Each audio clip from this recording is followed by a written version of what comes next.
délégué syndical central d'Airbus Commercial depuis quasiment un an, c'est bien ça? Oui, c'est ça. J'ai remplacé Jean-François Knepper le 1er avril 2021. Jean-François qui avait tenu ce poste pendant 16 années. Et depuis la prise de ton poste, ton périmètre a évolué depuis la naissance d'Airbus Atlantique? Alors effectivement, depuis la création d'Airbus Atlantique, le périmètre a évolué en passant de 35 000 salariés environ à 24 000 aujourd'hui. Cependant, nous avons tenu à garder un lien très fort avec les collègues d'Airbus Atlantique.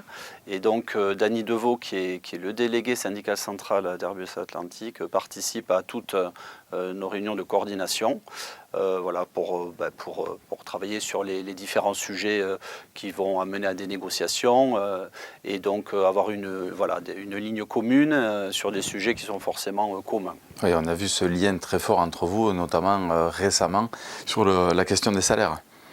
Oui, alors sur la question des salaires, c'est un petit peu différent puisque c'est aussi lié au projet, aux négociations qu'il y avait eu sur le projet Reshape. Et dans ce projet Reshape, nous avions obtenu de la part si vous vous en souvenez, de la part de la direction, des engagements d'avoir des politiques sociales et notamment donc des politiques sociales, donc notamment par exemple dans le projet Reload, le projet Reload qui va nous accompagner encore pendant 2 ans, politique sociale et un statut social identique entre Airbus Commercial et Airbus Atlantique.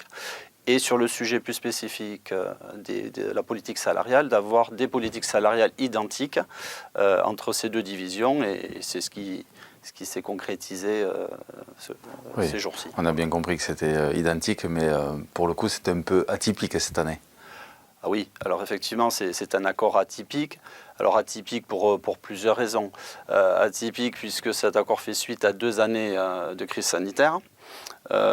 Cet accord aussi a été négocié dans un contexte de géopolitique très tendu et très compliqué, et atypique puisque cet accord va couvrir une période de 2 ans, ce qui n'avait jamais été fait auparavant. Mais pourquoi 2 ans? Pourquoi 2 ans? Parce que, alors 2 ans, donc au départ c'est une proposition de la direction, proposition que nous n'avons pas accueillie forcément au départ de manière très naturelle. Donc on a discuté avec, notamment avec les délégués, bien sûr nos délégués de terrain, qui nous ont remonté finalement que cette proposition pouvait apporter et allait apporter finalement des garanties et de la stabilité, un peu de vision aux salariés. Et donc c'est dans ce sens que nous nous sommes lancés.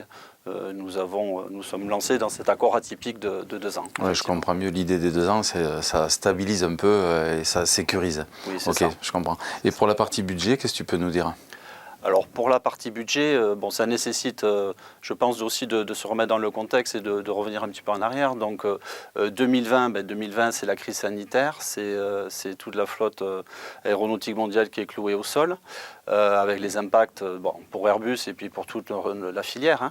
Donc effectivement, là on a tous, FO a bien sûr compris qu'il n'y aurait pas de politique salariale, donc pas d'augmentation en 2020. Oui, le gel des salaires en 2020. En 2021, il fallait réamorcer la pompe, je dirais, et donc nous avons obtenu, malgré le contexte encore de crise sanitaire qui était bien là, une augmentation générale pour tous les salariés, dans un accord sans clause de revoyure.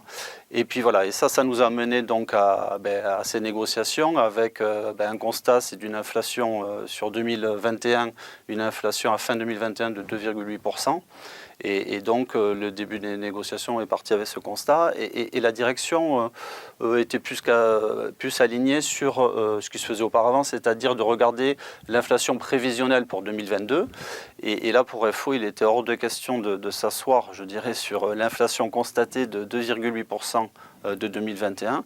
Et c'est dans ce sens où nous avons exigé de prendre en compte cette inflation constatée 2021 et donc d'arriver à un accord pour 2022 de 3,9%. Ce 3,9% qui intègre donc l'inflation constatée de 2021 et donc 2,9% pour 2023. Et ces 2,9%, c'est le minimum garanti que nous aurons, mais avec bien sûr, ça c'était une exigence évidemment, c'est de discuter tous les ans de salaire dans Airbus. Et donc nous rediscuterons en début d'année 2023 de cette enveloppe 2023 en constatant, au regard de l'inflation constatée de 2022. Ok, je comprends mieux la philosophie en fait, qui vous a mené dans cette négo. Donc concrètement, pour 2022, c'est 3,9 et pour 2023, 2,9 garanties, plus l'assurance de se revoir et renégocier les salaires. C'est exactement ça. Bon, mais merci Bertrand pour ces explications qui me semblent claires. Tu veux rajouter un mot de la fin ? Peut-être dire que finalement, on voit que les années se suivent, mais ne se ressemblent pas, et les politiques salariales du coup ne se ressemblent pas non plus, et donc à FO, nous n'avons pas, disons, de dogme, et on aborde toujours ces négociations de façon pragmatique pour au final trouver le meilleur accord possible en fonction du contexte, qui est l'accord qui permettra d'amener finalement le plus de garanties aux salariés. Très bien. Merci Bertrand. Merci. Au revoir.